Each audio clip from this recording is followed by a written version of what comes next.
Assalamualaikum warahmatullahi wabarakatuh. Selamat malam. Pada kesempatan kali ini saya ingin mempresentasikan hasil makalah saya yang berjudul Pengantar Ilmu Pemerintahan.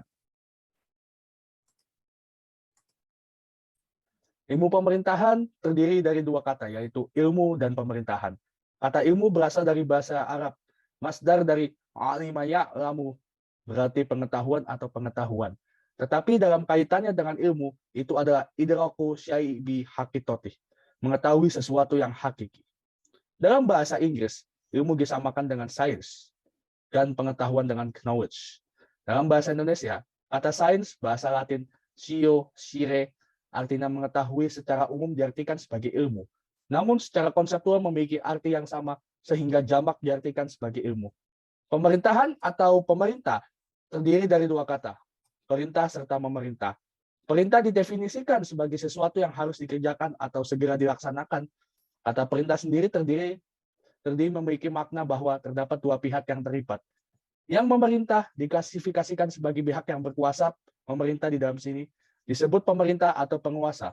Pihak yang diperintah diklasifikasikan sebagai rakyat, antara kedua pihak tersebut terdapat hubungan. Pemerintah diklasifikasikan sebagai mengurus atau menguasai sebuah daerah atau negara di bawah negara itu sendiri. Sehingga dapat disimpulkan bahwa pemerintah merupakan sebuah lembaga tertinggi yang memerintah sebuah negara. Definisi dan pengertian ilmu pemerintah. Beberapa ahli dan negarawan mendeskripsikan ilmu pemerintahan sebagai berikut. Bayu Suryaningrat, 1980. Ilmu pemerintahan merupakan ilmu yang mempelajari segala macam upaya pemerintah untuk mencapai tujuan yang ditetapkan untuk membawa kekayaan dan kesejahteraan bagi masyarakat. Beliau juga menyatakan bahwa ilmu pemerintahan ini akan menyelidiki semua kebijakan, gerakan, dan tindakan pemerintah yang berkaitan dengan upaya mereka untuk mencapai tujuan pemerintah. Berdasarkan pandangan ini, subjek formal ilmu pemerintahan adalah organisasi dan kebijakan pemerintah. D. J. E. Van Paul, de Bestuurskunde werd Homen de openbaar dienst het beste inricht en red. Arti dari kalimat tersebut adalah sebuah ilmu pemerintahan mengajarkan seperti apa dinas umum dibentuk dan disusun serta dipimpin dengan sebaik-baiknya. Syafi, ilmu pemerintahan sebagai ilmu yang mempelajari tata cara melaksanakan pengurus eksekutif, pengaturan legislatif, koordinasi dan kepemimpinan pemerintah, pusat dengan daerah serta rakyat dengan pemerintahannya dalam berbagai macam peristiwa, serta gejala pemerintah secara baik dan benar. Ilmu pemerintahan sebagai ilmu pengetahuan. Terdapat berbagai macam tafsir mengenai ilmu pengetahuan secara umum. Ilmu pengetahuan merupakan seperangkat pengalaman dan pengetahuan serta dirangkum secara harmonis dalam struktur yang teratur.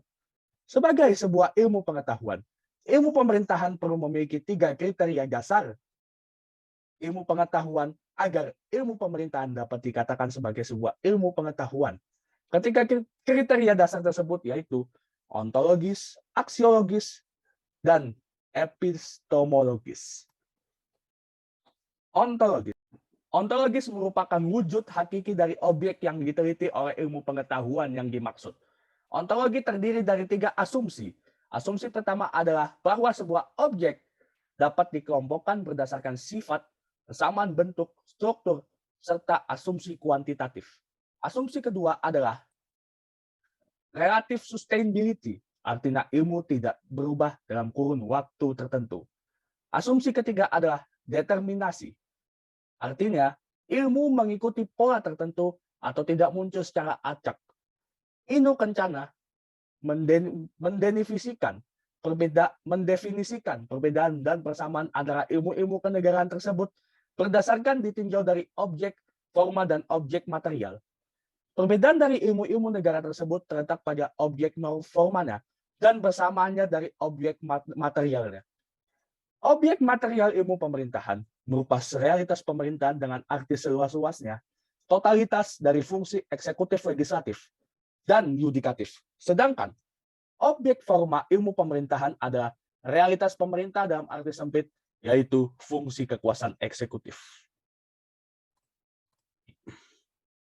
Aksiologis merupakan teori nilai yang memiliki kaitan dengan kegunaan pengetahuan yang didapatkan dan seberapa besar kontribusi pengetahuan bagi kehidupan manusia.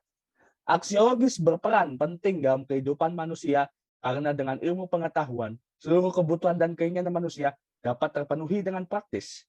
Aksiologi dalam ilmu pemerintahan berarti manfaat dan fungsi dari ilmu pemerintahan. Ilmu pemerintahan sebagai ilmu pengetahuan tentu memiliki fungsi praktis dan fungsi teoritis. Guna praktis dari ilmu pemerintahan adalah dengan mengembangkan, mengkaji, dan mempelajari ilmu pemerintahan untuk diterapkan dalam proses penyelenggaraan pemerintahan. Tujuan dari hal tersebut adalah agar dapat melaksanakan fungsi pemerintahan secara efektif agar tercapainya kemakmuran masyarakat. Epistemologi merupakan cabang filsafat yang membahas hakikat dan luasnya pengetahuan, asumsi-asumsi dan landasannya, serta tanggung jawab atas pertanyaan-pertanyaan tentang pengetahuan yang dimiliki.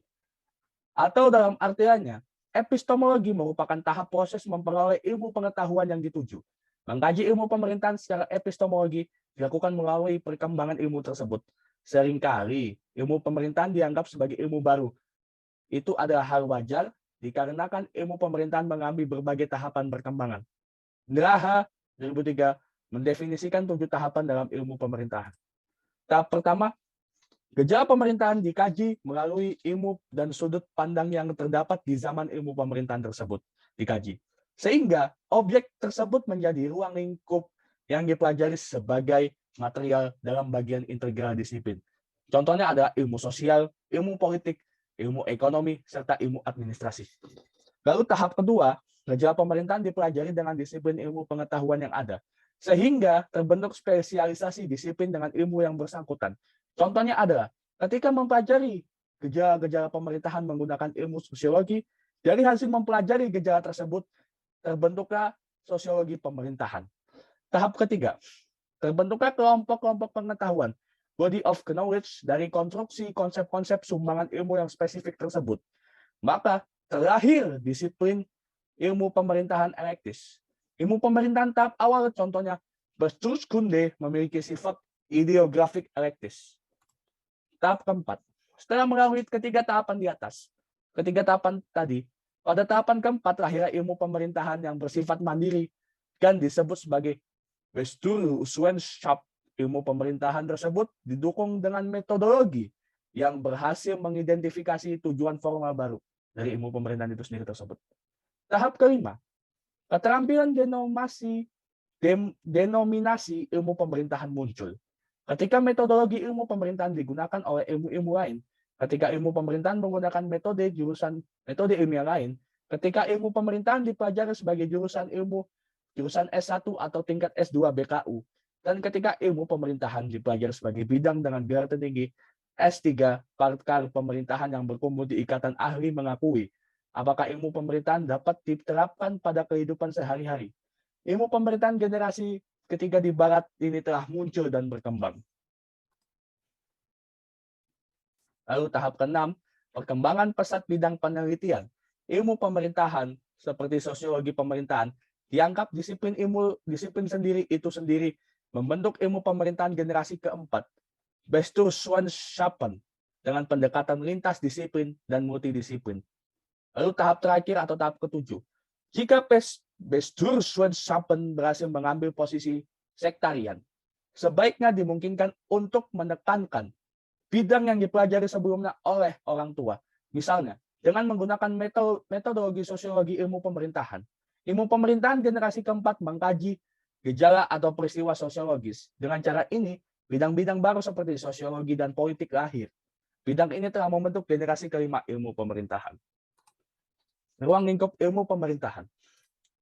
Ruang lingkup ilmu pemerintahan amatlah luas, di mana dan serta kompleks, di mana ilmu pemerintahan mencakup ilmu sosial lainnya, terutama yang memakai negara sebagai objek materinya, seperti ilmu politik, ilmu hukum tata negara, ilmu administrasi negara, serta ilmu negara.